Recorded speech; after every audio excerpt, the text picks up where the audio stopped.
Malambia.net. One Africa, one world.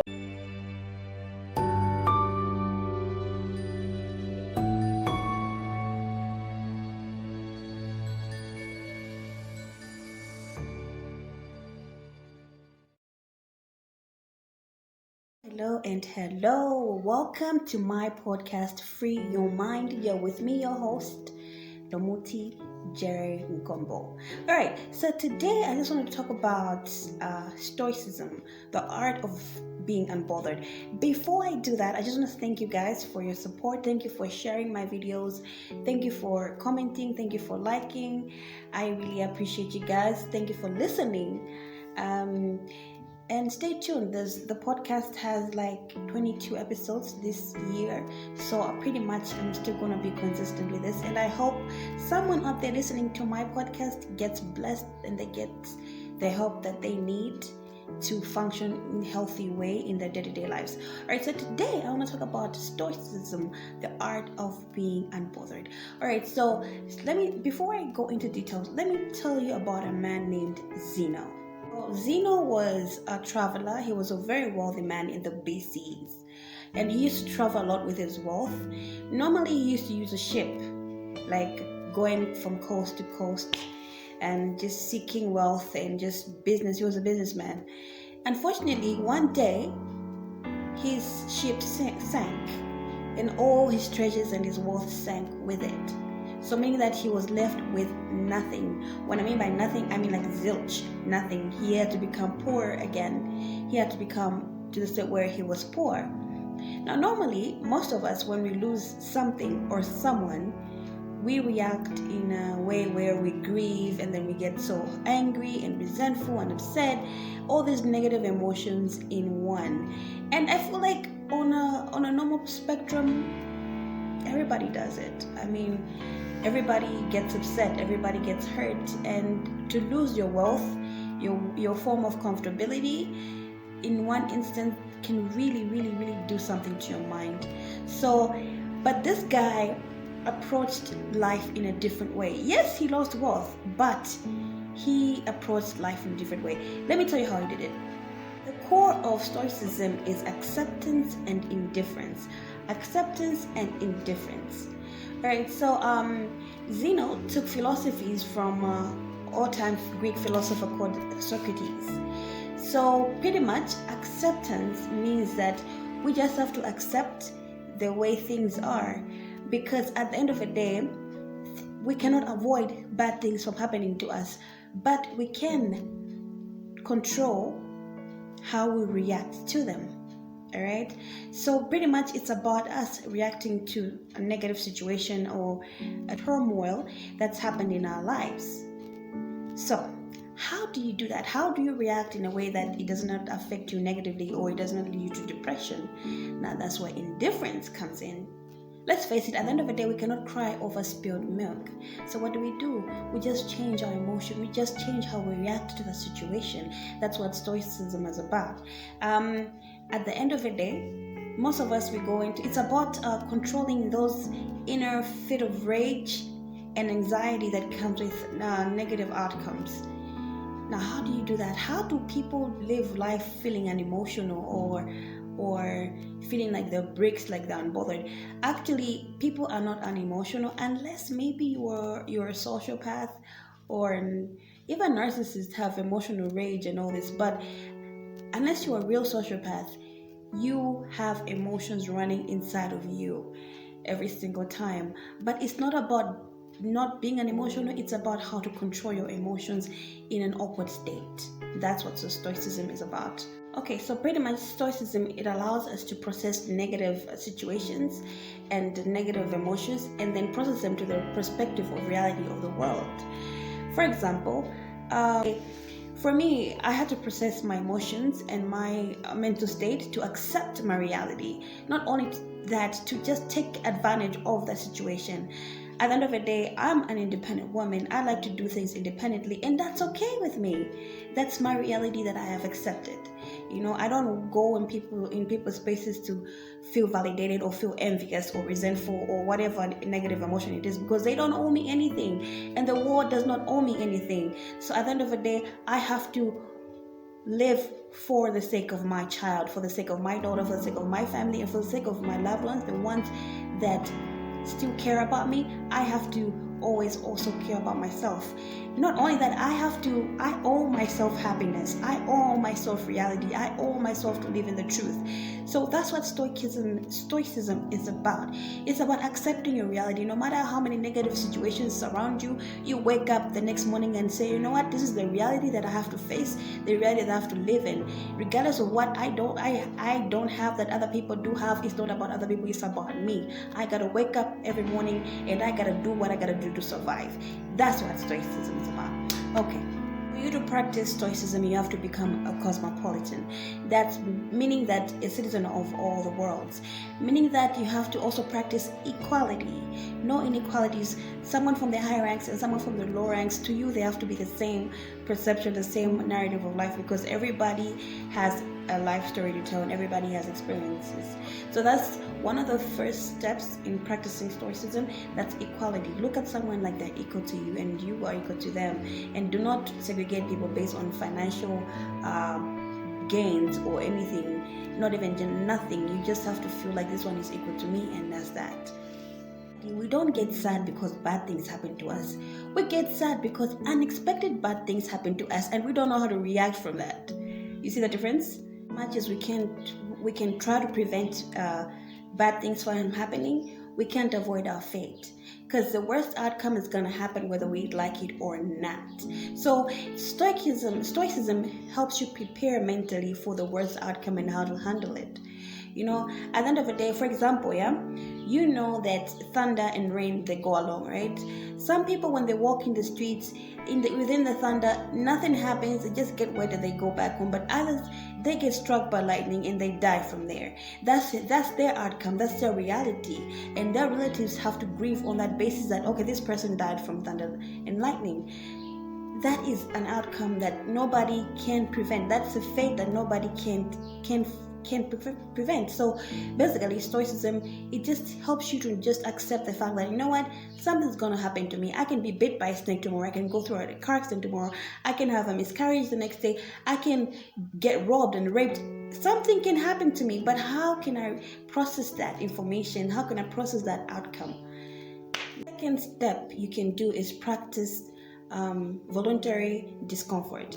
Voluntary discomfort is just letting go of that thing that you really like the most, or that thing that you really think you can survive without, and try to see if you can really not survive without it. If that situation comes, will you not really survive without it? Or maybe it's just your mind and the media, the things that you feed your eyes and your mind to. For example, like adverts, right? If you're not like them, materialistic and sexy body and everything, if you're not rich enough, then you're gonna die. It's not really like that. At the end of the day, to do, if you really like food, so much, I want you to just, maybe in 1 week, just try to just eat vegetables only. If you like meat, just eat vegetables only in that week, and try to live with that situation where, okay, I'm just eating vegetables. Or if you like designer clothes, try wearing regular clothes that are not even sexy. Try wearing that. If you like going out weekends just to drink, try maybe a month not drinking, not going out. Try to just live a life where you have to see if you can really live in discomfort voluntarily. That prepares your state of mind, so that one day when something happens, you are able to feel comfortable in an uncomfortable situation because you saw it coming, or maybe you didn't see it coming, but you know how to adjust mentally and emotionally. And what I would advise you guys is to really not look too much into adverts. People advertise things that make you feel like without those things you cannot survive. It's not true. People have been surviving before us. Without the existence of technology, without the existence of a lot of things, people have survived before us. So what I'm trying to say is, don't feed in too much into the internet. At the end of the day, you need to reflect in your surrounding and say, I can do this, I can be this without that. once you put your mind into autopilot where you can tell yourself to say, no, I can live without this thing, I can survive without this thing, you're really getting a step ahead into practicing stoicism. This world, we come as a baby. A baby doesn't know much, they don't know anything. We have to teach the baby to grow and to fit into this world and into the society that they're placed in, right? So as human beings, we're taught through education. When you go to school, people teach you what this, that. You're taught through personal experiences where maybe something happens to you, something happens to someone around you, and you learn from that. And also you are taught by your own self, by what you like and what you dislike. So these three methodologies are what make knowledge. But sometimes knowledge is not enough. Sometimes you just have to do things for yourself. Do things that benefit you and your happiness, things that make you reflect and say, I am living in my truth, not towards people's perspective of truth, but towards mine. That's another step towards stoicism. Just being free with yourself and your perspective, not allowing anybody to control your narrative of life and control your freedom and control your happiness. So basically, it's also about detaching things of external value, because there is a cost attached to externalities in that space. That's both your physical, your financial, your mental, and your emotional space. That's the cost, because nothing in this life, nothing in this world is for free. So basically, what we're trying to say is you need to internalize your happiness, not externalize it. Don't fill that void of emptiness by buying a house, a big house, or a fancy car, or maybe starting a family just to show that you're externally happy. Start within yourself. Are you really ready to start a family? Because divorce rates are very high.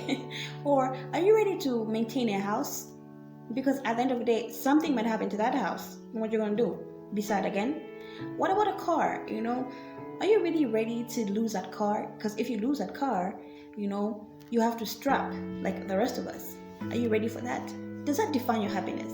Or maybe you just want to do it because it's convenient. At the end of the day, your happiness should start from internal, meaning that if you want to buy an asset, don't buy it out of trying to fulfill that emptiness inside of you, because money and finance and material is just giving you comfort, not happiness. So stoicism is really basically about finding your true self, finding what makes you happy. Does eating sima make you happy? Go for eating that sima. Alright, don't just go for eating an expensive pizza because you want to look like you're happy. No. If you like sima and delele, eat that sima and delele. Alright, let the people who want to externalize their happiness by eating the pizza, let them do it. It's their cost of space and external validation. That's the consequences they're going to have to face. But if you want to make a life of happiness, genuine happiness, start by internalizing what you really want in life and go for it. Regardless of what we want in life, we have no control over what most of the things happen to us. So at the end of the day, it's only right to just focus on the things that really intrinsically make you happy as a human being. To determine our value from the things we can control and we can't control. Once you know the value of control, you're gonna be more content with where you are in life, regardless of what you can't control. Example, are you working hard at achieving something? Maybe it's work, maybe you want a promotion and you're doing your best. I would say keep doing your best, because at the end of the day, you don't have to really look at the outcome of it, but look at the process. The effort you're taking, that's what you have to be content about. That's what you're in control of. That's the process of you doing that job every day, going to work. Say 8 a.m. you started work, 5 p.m. you're off duty, but the next morning you have to report again. You have to do a research and analysis, and you have to. Everything you're doing is in your control. You understand? Everything you're doing is in your control. That's something no one can take from you. That's something you should keep striving. Okay, I'll tell you why I've said this. Because if you're looking for an outcome, what if that day you wanted a promotion, right? You feel like I've worked here a year, I deserve a promotion. And your boss doesn't give you any signs of a promotion. Consider this. Maybe that boss didn't wake up well. Maybe he hasn't been feeling well. Maybe the company is losing money. Or maybe there's someone who's more qualified than you. You cannot control the outcome. What you can keep doing is keep on working. Trust the process. One day or another, you're going to get what you deserve. But if you give up based on a reaction from your boss, on an outcome, you're going to miss it. Because that's something you can't control. So before I conclude this video, I just wanted to share with you guys the 4 forming structures of Stoicism. That's wisdom, courage, temperance, and justice. Alright, so with wisdom, it states that we can't control what happens to us, but we can control how we respond to them. With the process of internalizing something that's happened to you, there's what we call a stimulus and there's a response. In between the stimulus and the response, there's a space. So that space gives you the chance to decide how you respond to a situation. So that's where wisdom is applied in that space. Courage, you develop a heart of persistence and resistance. No matter what happens to you, you keep on going, you keep on going, you keep on going, you keep on being persistent, and you keep on resisting negative emotions. You keep on resisting negative emotions. That's what courage is about.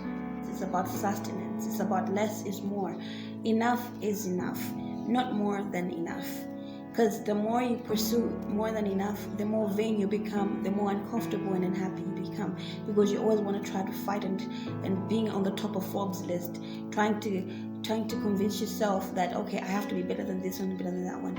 But with temperance, it teaches you to be content with who you are. It teaches you to fight for enough. That's enough for you and enough for your family, but not too much to avoid vanity. The last concept of Stoicism is justice. I'll take, for example, Nelson Mandela. If you know Nelson Mandela, he was one of the freedom fighters in South Africa. He's one of the leading people that's really known for this because he went to prison for 27 years amidst the apartheid. If you know that, you just research that. But after he got out of prison, he became the president. And you would think that, okay, let me fight back. Now that I have the power, he would have fought the white people back, for all the wrongdoings towards his people and towards him. But he decided, you know what's done is done. The past cannot be erased. It cannot be controlled. Let's focus on rebuilding. Let's focus on saving South Africa for the benefit of ourselves and the generation to come. He did that. Why? Because while he was in prison, he read a lot of Stoicism, especially from Marcus Aurelius. I don't know if you know him. He was a Roman emperor back then, and he was very known for this Stoicism principles. He practiced that, and look at him now. He is celebrated. He might be dead now, rest in peace, but he's still one of the most celebrated martyrs that we have, especially in Africa. But he practiced that. His character alone made him stand out. Just to conclude, Stoicism, it helps us find our self-worth, our self-purpose. That's why we use it in psychology. It helps you find your self-worth, because once you find your self-worth, you cannot be controlled by your outcomes. But what you can control is your efforts in living a good life. So at the end of the day, be content in knowing that internally you are happy than externally. Also, you need to apply logic in life more than emotions, because logic makes you understand the reasoning towards situations. It helps you recover mentally easier than if you use emotions, because you're always going to find why not. But with logic, you're going to use what next. It happened, so what? At the end of the day, we are not defined by our pasts. We are not defined by mistakes. We are defined by who we are and who we tend to be and our process. Remember, life is a journey, and you cannot control whatever happens to you, but you can control how you react from it. Thank you guys for watching my podcast, Free Your Mind, and I hope I've inspired someone else. I hope I've motivated you to live a good life, to live a humble life, and I'm wishing you guys all the best. Thank you so much.